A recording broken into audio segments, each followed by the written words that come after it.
Hello class 12। आज हम लोग का लेक्चर है इलेक्ट्रिक फ्लक्स। इसके बाद हम लोग कंटिन्यू करेंगे गॉस थ्योरम।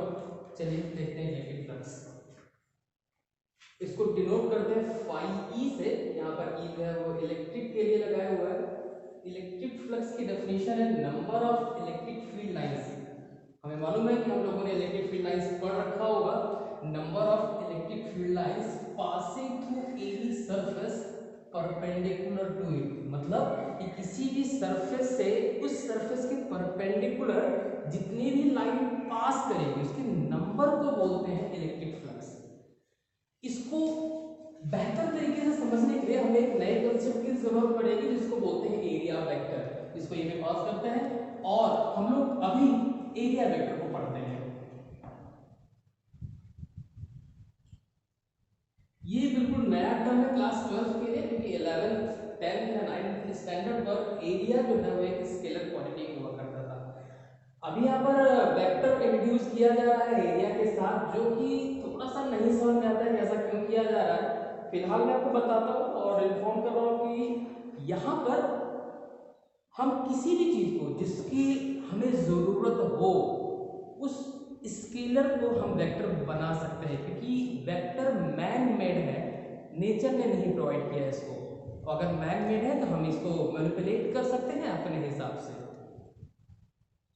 अगर हमें जरूरत पड़ेगी तो हम एरिया को ट्रीट करेंगे एज अ स्केलर, जब भी जरूरत पड़ेगी तो हम लोग एरिया को एज अ वेक्टर भी ट्रीट कर सकते हैं। बस केवल क्या चाहिए, उस एरिया को हमें एक स्पेसिफिक डायरेक्शन दे देनी होगी, क्योंकि एरिया के पास मैग्नीट्यूड पहले से ही है और हमें उसको, अगर हम उसको डायरेक्शन प्रोवाइड कर देते हैं, एक स्पेसिफिक डायरेक्शन प्रोवाइड कर दिया जाए तो एरिया जो है वो एरिया वेक्टर बन सकता है। और कैसे बन सकता है या कैसे बनाया जाता है, चलिए देखा जाए।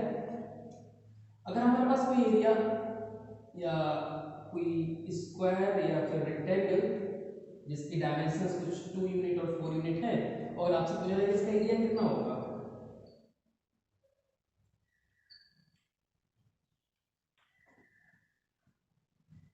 ये रेक्टेंगल है, इसका एरिया तो length into width 8 unit square.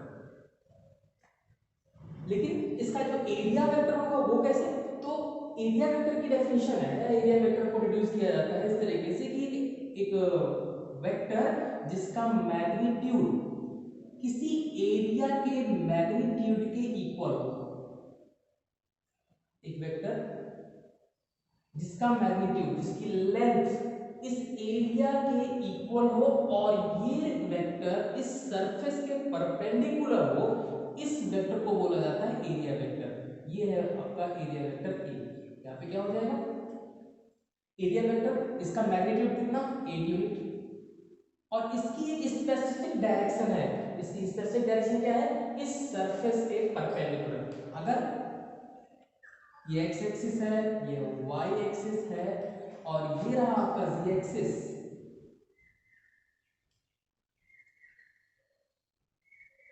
तो इस एरिया वेक्टर को क्या लिखेंगे आप लोग, ए जे कैप वाई एक्सिस का यूनिट वेक्टर। अगर हमारे पास एक सर्कल है, सर्कल की रेडियस 2 यूनिट है, तो इसका एरिया कितना होगा, इसका area pi r square, pi into 2 square 4 पाई।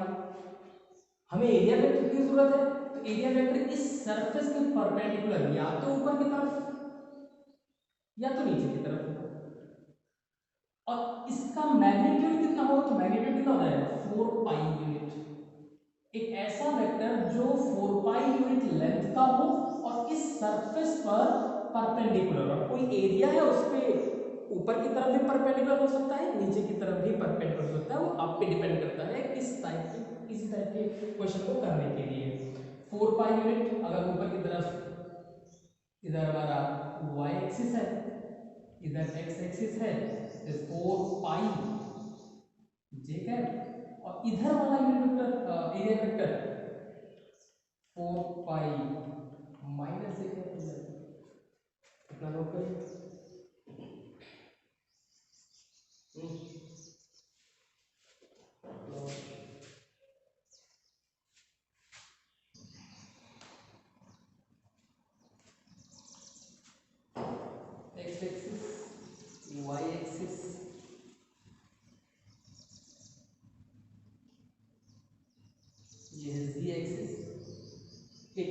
स्क्वायर प्लेट है जो एक्स जेड प्लेन में है, स्क्वायर प्लेट है ना, जिसकी साइड लेंथ हम x ले रहे हैं, x। तो इस स्क्वायर प्लेट का एरिया तो एक्स स्क्वायर हो जाएगा, साइड इंटू साइड। लेकिन अगर ये बोला जाए कि इसका एरिया वेक्टर कितना होगा तो उसकी दो डायरेक्शन है, एक इस सरफेस के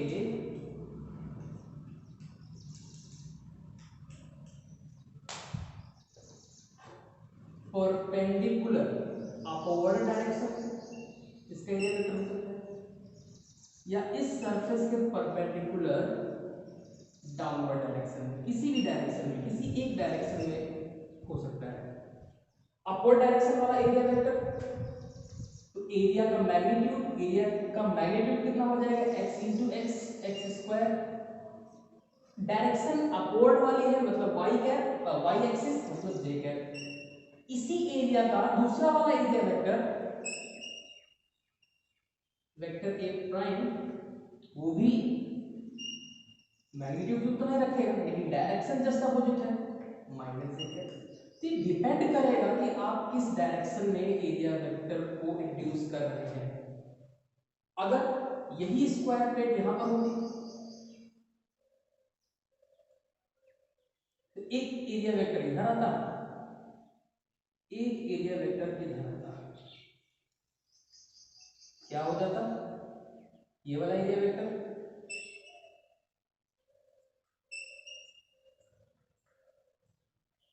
एक्स स्क्वायर आई कैप, और ये वाला area vector X square minus I cap. तो एरिया वेक्टर वो वेक्टर होता है जो किसी भी सरफेस पर परपेंडिकुलर हो, साथ में उसका जो मैग्नीट्यूड हो वो एरिया के बराबर होना चाहिए। ऐसा वेक्टर जिसमें हम एरिया को डायरेक्शन प्रोवाइड कर देते हैं उसको बोला जाता है एरिया वेक्टर। इसको सीखना जरूरी है क्योंकि इलेक्ट्रिक फ्लक्स में इसकी जरूरत पड़ेगी। ये थोड़ा सा अजीब टाइप का लगता है शुरुआत में कि एरिया को वेक्टर क्यों बनाना पड़ा, ये देखेंगे उसको, फिलहाल फ्लक्स को समझते हैं। इतना नोट कर लीजिए।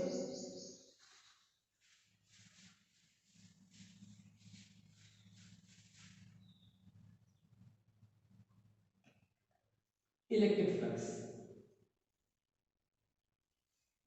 अगर हम एक एरिया ले रहे हैं, एक रेक्टेंगल या फिर एक स्क्वायर ले रहे हैं, और इस रेक्टेंगल या इस स्क्वायर या सरफेस के थ्रू पास होने वाली electric field lines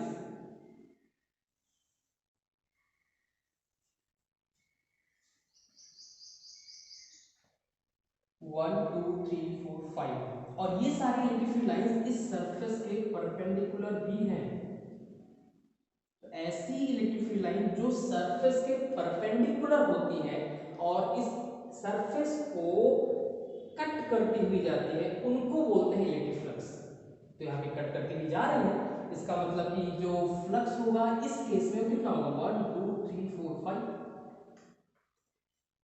flux 5 metre. अगर हम इलेक्ट्रिक फील्ड इंटेंसिटी जो कि ई थी पहले, उसको हम इंक्रीज कर दें, इलेक्ट्रिक फील्ड इंटेंसिटी बढ़ाने से क्या होगा, नंबर ऑफ इलेक्ट्रिक लाइंस बढ़ानी पड़ेगी। इलेक्ट्रिक लाइंस का नंबर बढ़ जाएगा क्योंकि आपने डेंसिटी बढ़ा दी है, इलेक्ट्रिक इंटेंसिटी बढ़ा दी है। इस बार जो फ्लक्स होगा वो कितना होगा, पहले कितना था 5, अभी कितना होगा 1 2 3 4 5 6 7 8 9। एक बार और काउंट कर लेते हैं, 1 2 3 4 5 6 7 8 9। तो यहां पर हमको समझ में आ रहा है कि जो फ्लक्स है इस एरिया से, इस सरफेस से लिंक होने वाला जो फ्लक्स है वो इलेक्ट्रिक फील्ड इंटेंसिटी ई पर डिपेंड कर रहा है। ठीक है, एक बात समझ में आई, इलेक्ट्रिक फील्ड इंटेंसिटी ई पर डिपेंड कर रहा है। दूसरा, अगर हमारे पास इलेक्ट्रिक फील्ड पहले से ही है किसी जोन में, हमने एक छोटा सा एरिया लिया,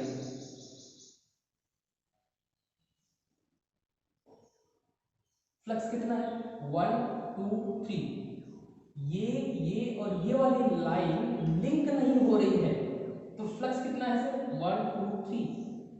अभी मैं इसी एरिया को बढ़ाता हूं, इस सरफेस के एरिया को इंक्रीज कर दिया। अब इस एरिया से लिंक होने वाली इलेक्ट्रिक फील्ड लाइंस कितनी हो जाएगी 1 2 3 4 5 6। तो यहां पर फिर से फ्लक्स बढ़ गया है, लेकिन इस बार फ्लक्स बढ़ने का रीजन इलेक्ट्रिक फील्ड नहीं है, इस बार फ्लक्स बढ़ने का रीजन है आपने एरिया को बढ़ा रखा है। इसका मतलब ये है कि फ्लक्स एरिया पर भी डिपेंड करेगा। दो बातें हमको समझ में आती है। पहला, electric flux electric field intensity पे डिपेंड करता है। अगर आप ज्यादा इलेक्ट्रिक इंटेंसिटी रखते हैं एरिया को कांस्टेंट रखकर तो फ्लक्स बढ़ेगा, इलेक्ट्रिक फील्ड को कांस्टेंट रखकर एरिया को बढ़ाते हैं तो भी फ्लक्स बढ़ेगा। दो कंक्लूजन हम लोगों के सामने है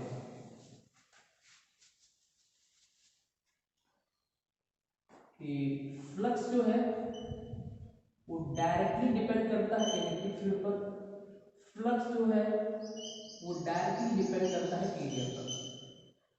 एक और टर्म है जिस पर फ्लक्स डिपेंड करता है, उसको और समझाते हैं। देखिए,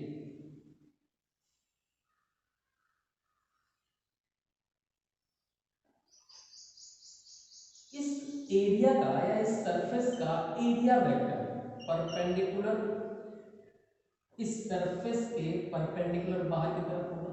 ये रहा एरिया वेक्टर।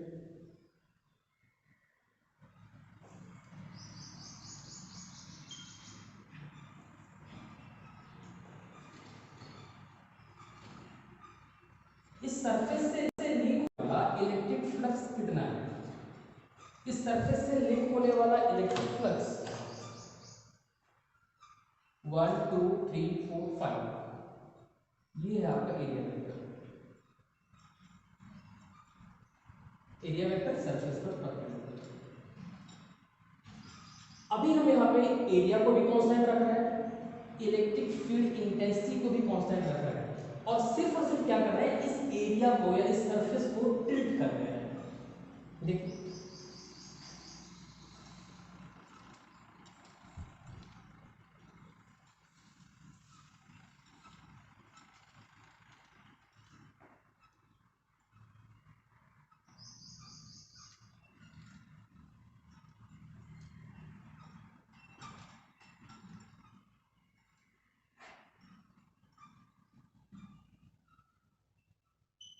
टिल्ट कर दिया।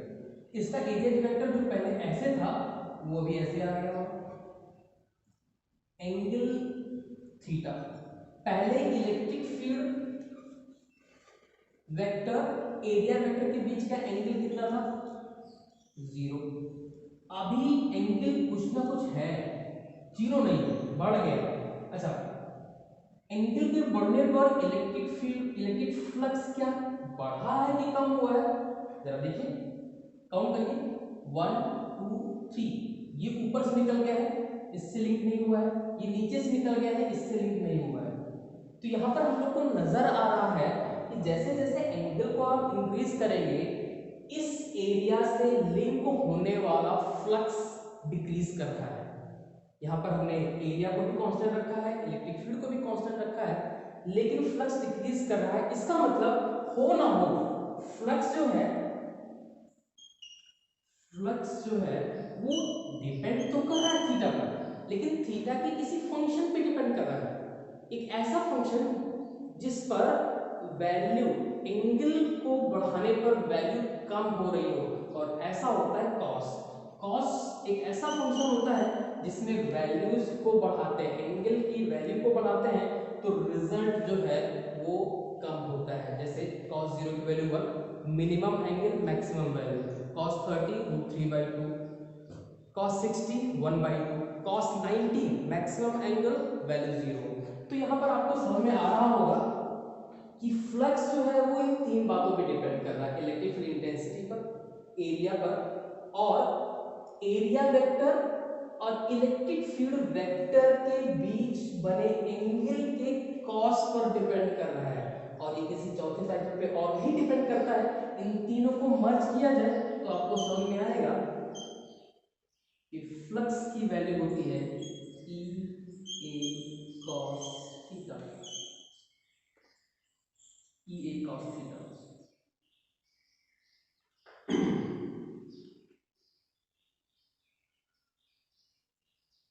यहाँ पर प्रोपोर्शनैलिटी के साइन को हटाते हैं और ये अदर किसी फिजिकल क्वांटिटी पे डिपेंड नहीं कर रहा है, इस वजह से हम यहाँ पर प्रोपोर्शनैलिटी का कांस्टेंट 1 लेके आते हैं और ये हो जाएगा ई ए कॉस थीटा।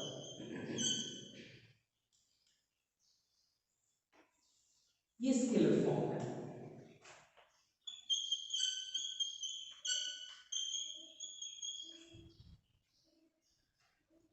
लेकिन हम लोग इतना तो जानते हैं कि इलेक्ट्रिक फील्ड तो एक वेक्टर क्वांटिटी है और एरिया पहले स्केलर हुआ करता था, और हम लोग इतना जानते हैं कि इसे हमें वेक्टर फॉर्म में कन्वर्ट करने के लिए इलेक्ट्रिक फील्ड वेक्टर में एरिया वेक्टर का डॉट प्रोडक्ट लेना पड़ेगा।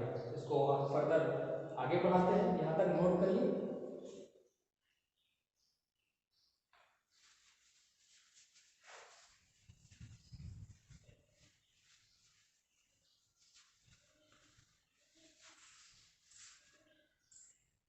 फिलहाल हमारे पास फॉर्मूला आ गया है, phi E is equal to E A cos theta.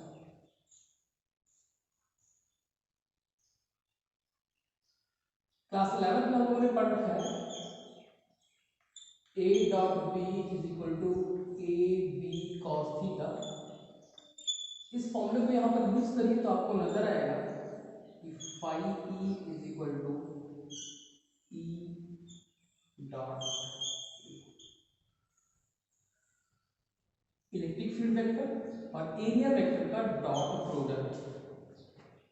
यहाँ पर हमें वेक्टर ए मिल रहा है, ये है आपका एरिया वेक्टर, और इसको हम लोग चलिए देख लेते हैं कि हमें एरिया को एरिया वेक्टर बनाने की जरूरत क्यों पड़ी। आप जरा ये बताइए, किसी वेक्टर ए में अगर हम किसी स्केलर क्वांटिटी से मल्टीप्लाई करें तो फाइनल रिजल्ट अभी भी वेक्टर ही होगा।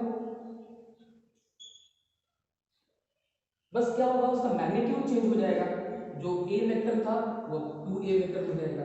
अगर मैं यहाँ पे 4a से मल्टीप्लाई कर दें, मैग्नीट्यूड और बड़ा हो जाएगा, 4a हो जाएगा। किसी स्केलर क्वांटिटी को वेक्टर में मल्टीप्लाई करने से वेक्टर का मैग्नीट्यूड चेंज होता है, उसकी डायरेक्शन नहीं चेंज होती। और यहां पर वही हो रहा है, phi E is equal to E, जो कि इलेक्ट्रिक फील्ड है, जो कि वेक्टर क्वांटिटी है, और उसमें हमें एरिया से मल्टीप्लाई करना है। एरिया से मल्टीप्लाई करेंगे जो कि स्केलर है, और स्केलर को किसी वेक्टर से मल्टीप्लाई करें तो हमें फाइनल रिजल्ट तो वेक्टर मिलना चाहिए। और हमें चाहिए क्या, हमें स्केलर चाहिए। क्यों? क्योंकि इलेक्ट्रिक फील्ड जो होती है वो number of lines, electric field lines है, जो कि स्केलर क्वांटिटी है, और ये वेक्टर क्वांटिटी है, और ये स्केलर है। वेक्टर में स्केलर से मल्टीप्लाई करेंगे कभी भी स्केलर नहीं मिलता, वो हमेशा वेक्टर ही मिलता है। लेकिन हमें क्या चाहिए, स्केलर चाहिए। इस वजह से हम लोगों को एरिया को वेक्टर बनाना पड़ा, क्योंकि हम लोग जानते हैं कि एरिया को अगर वेक्टर बना देंगे और वेक्टर का वेक्टर के साथ डॉट प्रोडक्ट लेंगे तो हमें फाइनल रिजल्ट स्केलर मिल सकता है। ये हमारी मजबूरी थी कि यहाँ पर एरिया को वेक्टर बनाया जाए, इस वजह से हम लोगों ने वेक्टर एरिया को वेक्टर बनाया।